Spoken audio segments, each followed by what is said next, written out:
Hi everyone, welcome to the History of New Media Art. I'm your instructor, Jackie Gleisner, and today we will start looking at digital art. As a reminder, the textbook for this course takes on a thematic approach to the evolving history of new media art. In doing so, there are overlaps. Sometimes we view the work of an artist in more than one lecture because the work that artist has made throughout their career has changed. In other cases, their work may nest easily under more than one category. Another important thing to remember about this course is its title, The History of New Media Art. By the name of this course alone, it should be clear that we will be discussing in large part different technologies and how these technologies have been used by artists. That is the conceptual thrust of this course, and as a result, we may spend less time connecting some of the work with the broader political and social contexts. Yet we still often address how specific works react to larger cultural and societal issues when it's relevant. So far in this course, we have broken up the content into three broad categories: early photography and film, performance, and video. Let's back up and highlight some key works from several of the previous lectures focusing on video. Over the past several lectures, we've been looking at a lot of video art. We know that artists began to experiment with video during the 1960s, and pop artist Andy Warhol was among one of its earliest practitioners. Against the backdrop of the 1960s and 1970s, which were politically and socially charged decades in American history, some artists used video for a conceptual agenda. This is Dara Birnbaum's Technology Transformation, which included footage of the TV show that had been edited and repackaged. Other artists use video to express personal narrative, as we saw in the Swiss artist Pippolotti Rist's idiosyncratic video titled "I'm Not a Girl Who Misses Much." As artists became more confident with the medium, some expanded the ways their works were viewed by creating large-scale installations that involved video, often with more than one playing device or screen. Nam June Paik used over 300 TVs to compose the continental United States in his work Electronic Superhighway from 1995. Video also proved itself to be a powerful way to respond to political events. Marina Abramović's installation Balkan Baroque from 1997 was a response to the war in her native country of Serbia. At the other end of the spectrum, artists such as Bill Viola used video to express more poetic ideas. And finally, artists like Adrian Piper explored notions of selfhood through video works as well. As you can see, the possibilities for video are vast. As I mentioned at the beginning of this lecture, today we are going to be talking about digital art. But wait, isn't video digital art? Well, yes and no. During the 1990s, video was able to be downloaded onto computers for the first time. This allowed artists to edit film using computers and software programs, giving many much greater artistic freedom. According to Tate Art Terms, digital art is a term used to describe art that is made or presented using digital technology. Now, this definition may still seem very broad, so we're going to drill into different types of digital art. This slide shows a work of digital art made by the pioneering digital artist Harold Cohen. In the early 1980s, computer engineers created a paint program called Aaron. Aaron was a robotic machine designed to make large drawings on sheets of paper placed on the floor. Since that time, Cohen has continued to hone this early example of artificial intelligence, which is a territory we will explore a bit later in this course. As any of the students in the art and design department will tell you, digital art is very much a part of our lives. The impact of digital technology on art in the 21st century is so vast that it is hard to understate how intertwined the two have become. Even more traditional artists are now using digital technology to create sketches digitally before composing a painting. For example, please watch the video segment from Art 21 about the artist Avery Singer. These days, many contemporary artists use digital technology in some capacity. So ubiquitous is this practice of integrating digital technologies that contemporary forms and descriptions of art making that lack space for the digital often seem lacking or perhaps even deliberately outdated. Using the computer as the basic tool, digital technology impacts films, photography, synthesized music, CD-ROMs, and much, much more. Think about the slim and sleek cell phones that many of us have these days and contrast that powerful and petite piece of technology with this early version of a computer from 1949. Or compare your laptop with this clunky desktop computer from 1977. Digital art opens up worlds of possibilities. Or, as George Fifield, the American writer and curator, put it, the artist's ability to effortlessly reposition and combine images, filters, and colors within the frictionless and gravity-free memory space of the computer endows them with an image-making freedom that never before imagined. With this newfound freedom comes the issue of authorship. Art as a whole is redefined by digital art. This may seem like a very new conversation, but Walter Benjamin's essay titled Art in the Age of Mechanical Reproduction was written in 1939 and is still used as a way to explore art and technology. For Benjamin, the camera raised issues of authorship and the uniqueness of the art object called the aura, and this aura was lost in reproduction. When an image can be reproduced quickly and easily, where and what is the art? Today, artists can use digital technology to make new forms of art using production methods, not exclusively reproduction. This means that artists are essentially creating new forms of reality, not a translation of data into life-size images that mimic reality. Paul Virilio, architect and critic, said, "We are entering a world where there won't be one, but two realities, the actual and the virtual.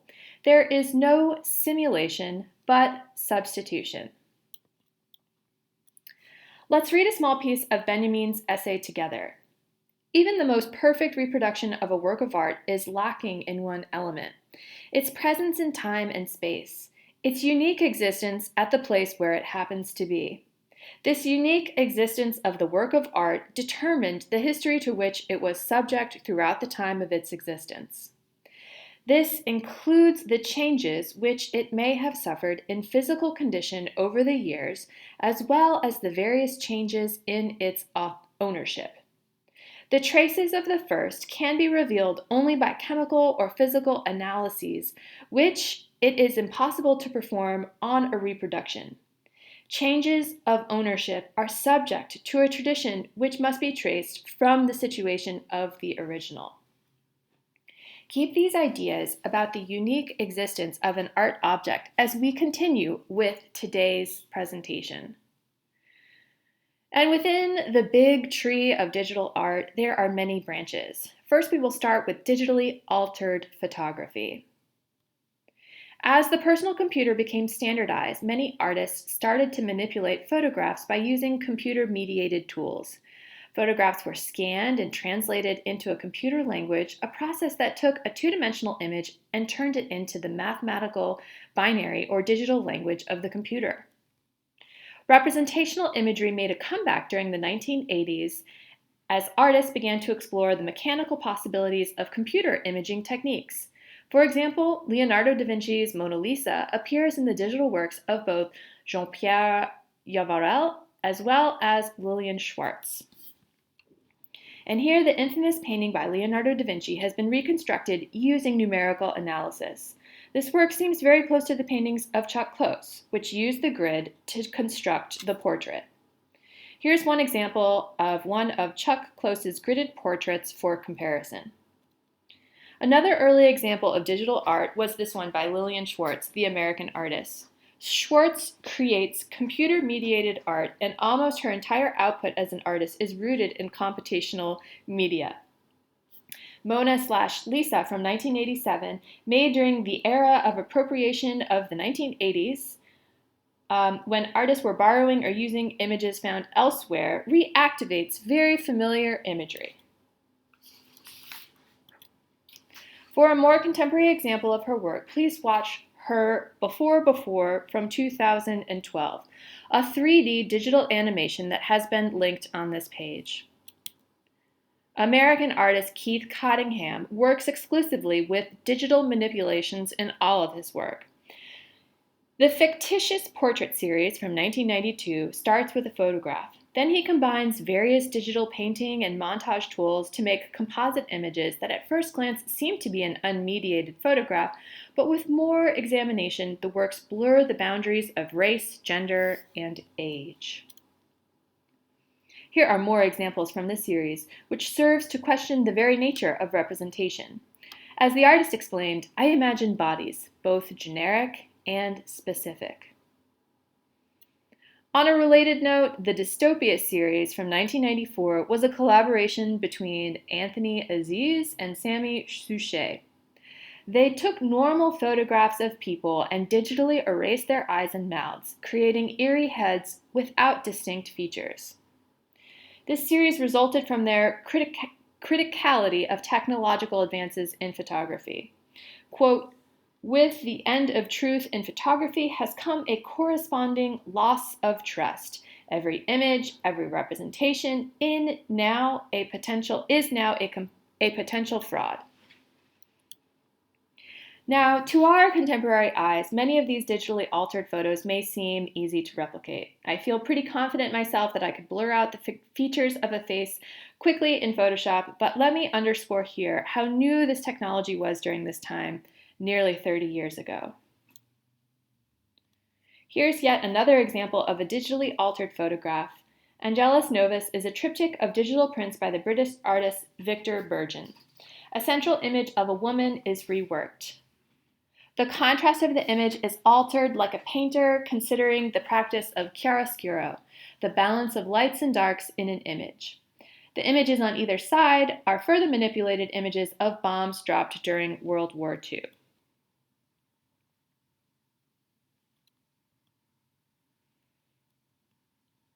Mariko Mori should sound familiar to you. We've looked at her work several times already, and in this presentation we are seeing some of her digital art. The artist's Birth of a Star from 1995 shows Mori as a surreal creature that is something in between a plastic doll and a pop star. It looks both mysterious and gruesome. This liminal space between real and unreal should seem very on brand for Mori, who also dressed up as an anime character and attempted to interact with passerby in real life. Canadian artist Jeff Wall works in Vancouver and is interested in narrative photography. His prints are shown as large light boxes that are supposed to mimic the propagandistic quality of history painting. He uses digital alterations to extend the possibilities of reality, creating montages that couldn't be made otherwise. Wall sometimes refers to photography as cinematography because his methods are similar to motion pictures, staging characters with very precise lighting. A Sudden Gust of Wind from 1993 was inspired by a woodblock print by the artist Katsushika Hokusai and looks like a freeze frame of papers and objects flying in the air after a strong wind. And this is Dawn, a 10-foot wide photograph that resulted from 8 separate images of a streetlight at different times in order to get just the right look. The process, albeit labor-intensive, is not visible to the viewer. This slide shows Jeff Wall's Boys Cutting Through a Hedge, Vancouver from 2003. This photo reconstructed a scene that Wall had seen while he was making another work many years earlier. His process uses digital technology to form his conceptual notions of the photograph as, quote, experience, end quote, by working and reworking the imagery. Digital photography opened the door for larger and larger scales too. German artist Andreas Gursky, born in 1955, achieved notoriety for his enormous photographs of interior scenes. This photo, unimpressive as a JPEG on a slide, shows the impossibly large number of workers at machines. Gilbert and George, the London-based art couple, had a show called Perverse Pictures in 2004. The show featured digitally manipulated photos that were often based on hip-hop culture, such as Cool, seen on the left, from 2004. The most innovative works result from experimentation with new technologies when the visions of the artist match the technology, or when the artists are able to catch up to the dynamism of new technology. In technology-based work, the medium itself radically changes when the technology changes. Muybridge endeavored to capture movement with his chronophotography, and digitally altered photography presented a new opportunity to make the real illusory.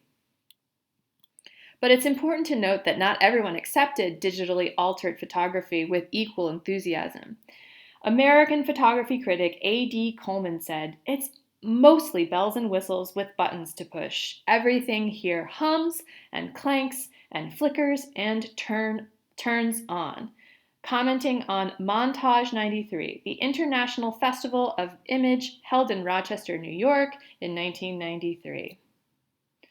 That is it for today. During the next lecture, we will be taking a look at how digital art impacted the world of cinema. Thanks so much for joining me, and I will see you all soon.